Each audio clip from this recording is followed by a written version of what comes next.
You know, if I had the knowledge of when the world was gonna end, I'd probably do what Loki did in this episode as well.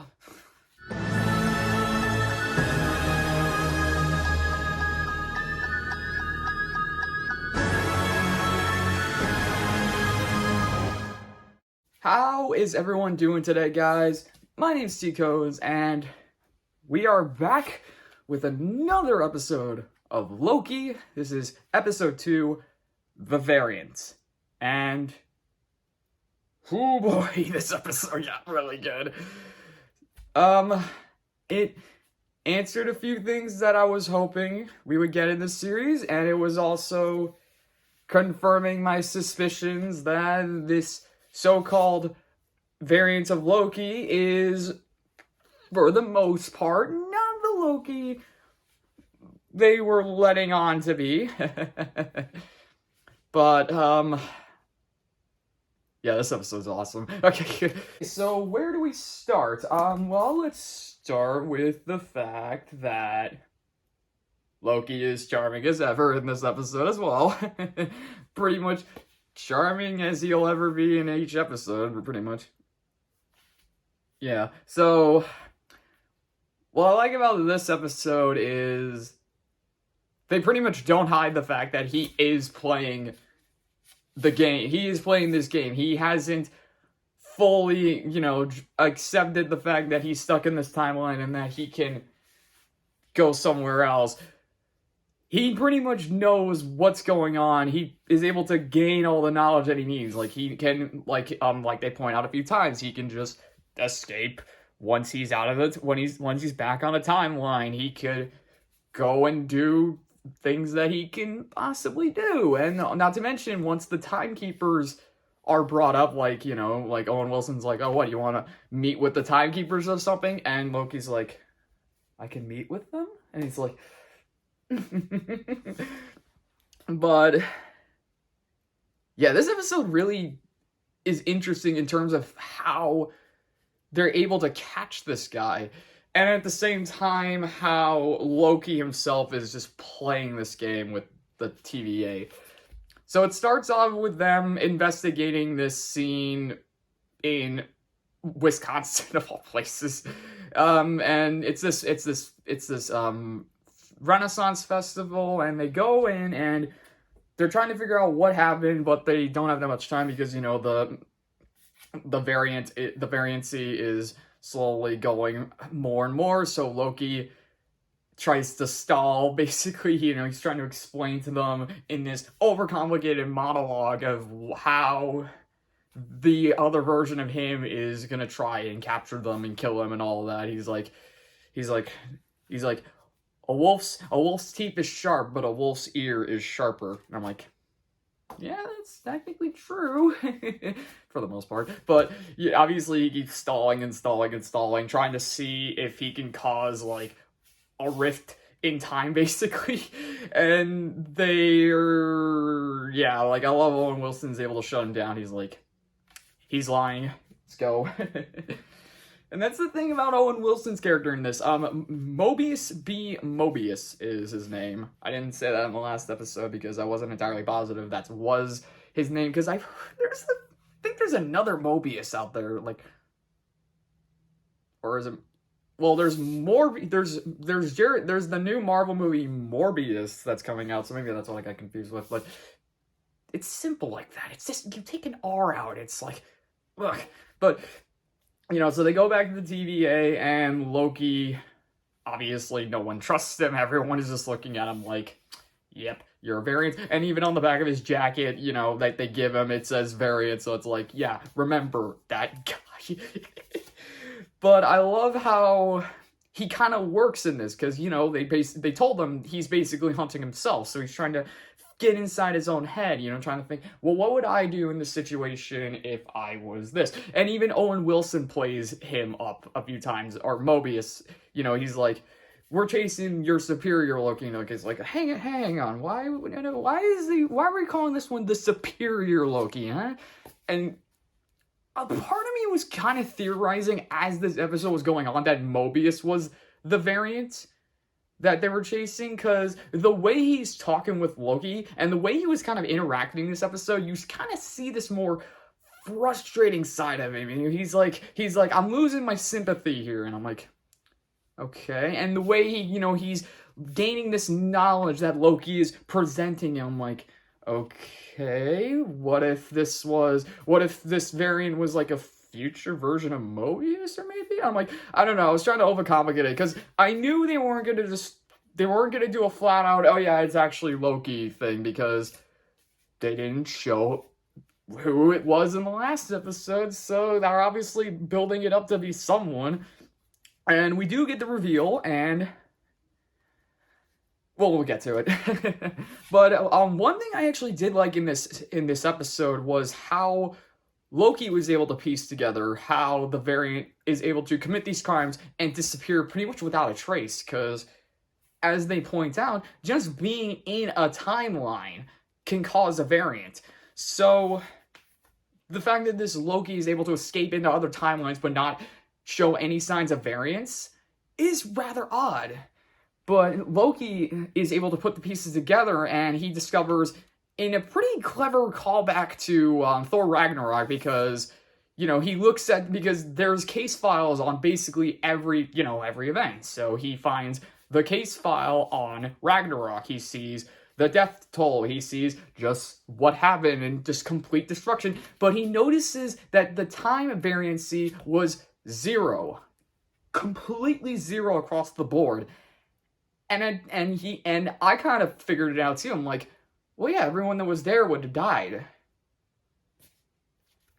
thus making it impossible for any variancy to happen. Because Loki describes it in this very complicated way. He's like, he's sitting down with Mobius at lunch, and he's like, pretend the salad is Asgard, and he's like, Mobius is like, that's not Asgard, that's my lunch, give it back. And Loki's like, okay, let's say this is Asgard, and let's say this salt is me, like, saying, wanting to throw Hulk off the bridge. He's like, and he dumps it, and he taps it in, and he's like, let's say this pepper is me wanting to set something on fire, and he's like, he dumps it in too, and he's like, none of this would matter, because he grabs like I think it was a milk carton or a juice box, and he's like, none of this will matter, because Ragnarok will wipe it all out. And it's like, yeah, because causing a variant would be like other people, people seeing him change the timeline, but it doesn't matter, because it all will come back when the apocalypse happens. In that case, Ragnarok. And in order to test the theory, they go to freaking Pompeii. And I love Loki. He's so confident that this theory is correct, and I kind of believed him too. I was like, yeah, actually, that does make sense, with how it doesn't really matter, because if the whole world is, or at least that part of the world is going to end, why would why would it cause a variant? So unless you save someone's life and or do that, but other than that, it's like, you're pretty good. And so Loki's like, where else would he hide? Where else would my other version of me hide than in a place where completely safe from variancy, completely invisible? And it's like, and of course, an apocalyptic event, right? So yeah, they go to Pompeii to test this out, and Owen Wilson's like, okay, let's start with something small, like make a bird noise. And Loki's like, oh, for crying out loud. And he just runs into the crowd, and he starts going on in Italian, I think, or maybe ancient.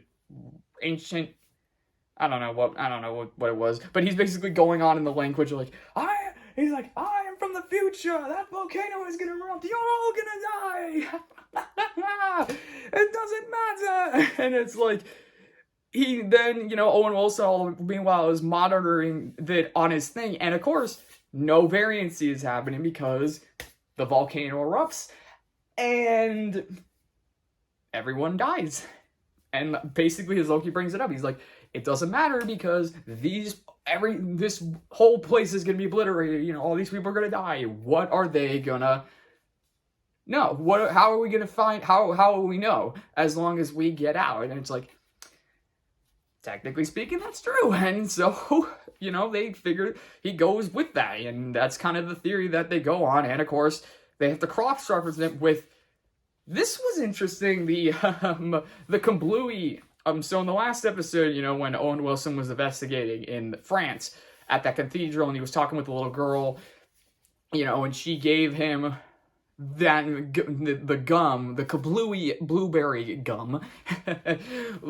Owen Wilson's like, okay, we need to cross-reference that with apocalyptic stuff, and they do, and this is interesting. The event that they go to is this hurricane in 2050 in Alabama at a Roxcart warehouse, a Roxcart store, like this hardware store. Was it a hardware store or was it like a superstore or something? But Roxcart, or Roxxon, if anyone has played Spider-Man Miles Morales, if anyone's seen Cloak and Dagger, or if anyone has read any Roxxon in the comics, that's a pretty interesting Easter egg for now. We never know if Roxxon will show up in this series or in anything Marvel after Cloak and Dagger, but for now, it's kind of nice little nod. But obviously, still, everyone is very untrustworthy of Loki because it's freaking Loki. As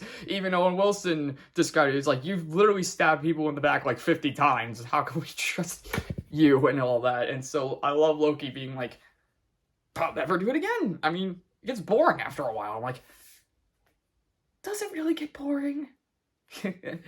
But pretty much I kind of put the pieces together with what Loki's plan was, because again, the second the timekeepers were brought up, like him being able to speak with them, that's when I'm like, okay, so he's gonna try and change his own fate. He's gonna try and make it that he really wins.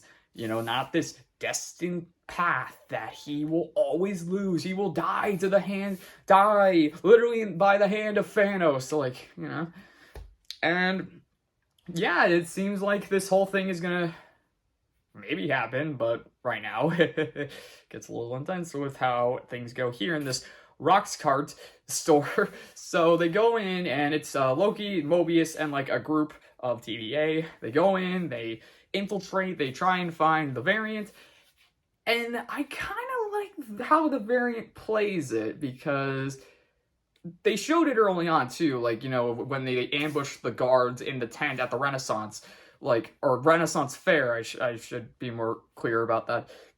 They're able to possess people, they're able to mind, or at least control their minds, and make them do their bidding while they're off to the side, and that's exactly what happens here. They find this customer who's shopping for plants in the middle of a hurricane, and, Loki is with one of the guards, and she's like, is this you? What do you think? Is that you? And Loki's like, could be. And guard walks up to the customer grabs him, and all of a sudden you see this green glow go into the guard, and the guard is possessed. And I love the way they do the monologuing with the guard, because one, it's stalling, which is pretty much what Loki's always does, and two, she trades off with other people. She trades off with a customer name, or an employee named Randy, and then he trades off with this bulkier dude. And I love Loki after Randy trades, or the employee named Randy trades off with the bulky, and Loki's like, "Hi, Miss Randy." It's this little nice little jabs in there that get a good laugh. But yeah, so basically Loki, I like how, again, because they make it seem like this is Loki, that he's chasing, he thinks, okay, I know what he wants, so I can help him get what he wants. In other words, it's what I want. And of course, Loki is like, I want to destroy the Sacred Flow of Time. I want to go to the Timekeepers. I want to end all this. And the guy's like, oh, yeah, that's fun, isn't it? And Loki's like, wait, what? You're not with me on this? What? And as we find out after... So there's a fight, and we also figure out why the variant has been taking these time chargers that reset time, basically, when they go, when they go into a certain point of time, it obviously causes a variant, and the only way to reset the only way to get rid of the variant is to set a charge that resets the timeline, which makes sense. But in this situation, it gets a little intense because, oh boy, here we go. So the plan was the Loki, the variant that they're chasing, had this device that was set to release all these time charges in different points of time to cause what else? Multiple branches on the timeline, just the apocalypse. It's like Doctor Strange's The Multiverse of Madness. That's pretty much what we're getting out of that, because there is that scene where you just see on the screen, you see all the different variances that's going off the timeline. You see all these, just like, it's pure literal madness. And Loki, of course, is trying to figure out who the heck this person is, or what the heck he wants, or he himself wants.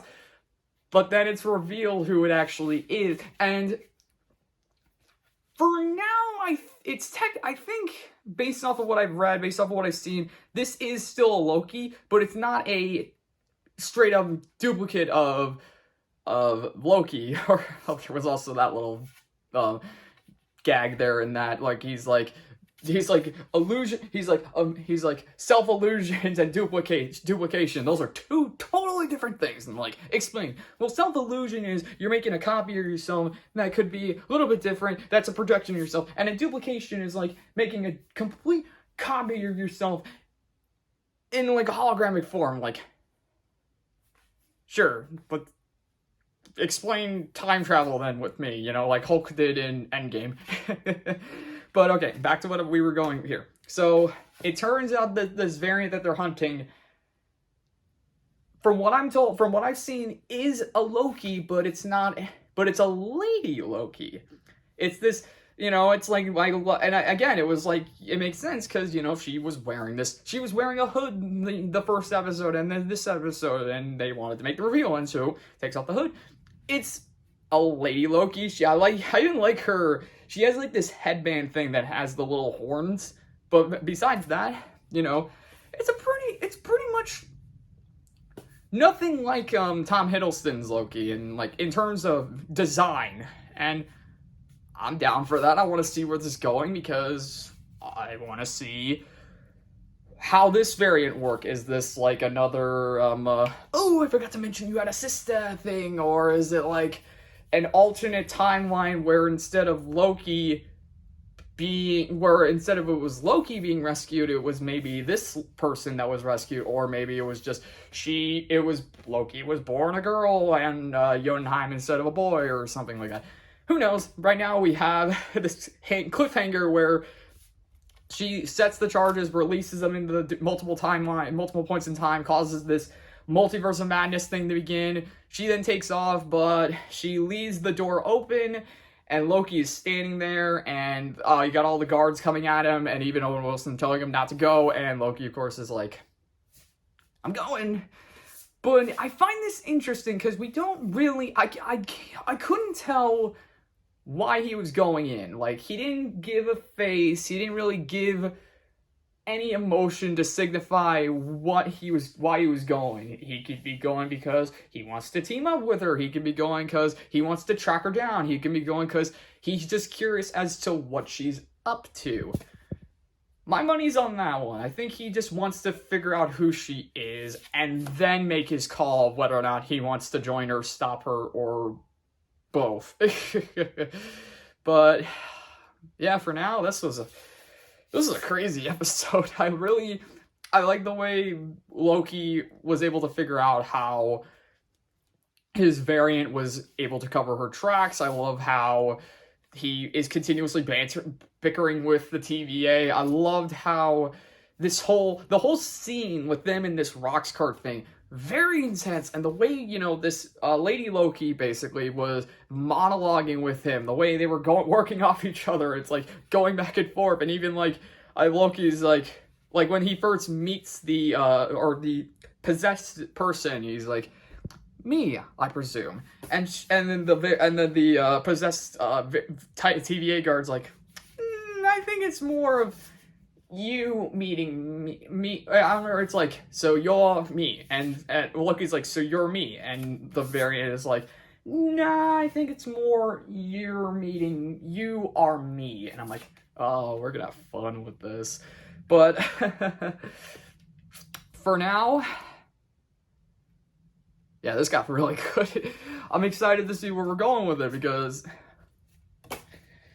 ow, to start, ow, but, yeah, this is only episode 2 of 6, so I want to see where we go from here. I want to see what happens. I want to see how all this was resolved. I imagine we're going to leave, and it's going to be like, well, how do we fix the multiverse? And it's like, well, we have a certain doctor that could possibly fix this. It's like, you know, because if I'm correct, they said this was going to lead into Doctor versus the Multiverse of Madness, and I can see how, because we definitely have multiverses going on, and even the timekeepers are freaking out, or at least that's what they said in this episode with the judge lady. You know, she was talking with Mobius, and she's like, even the timekeepers are monitoring this, so it's pretty serious if that's the case, and I'm like, okay.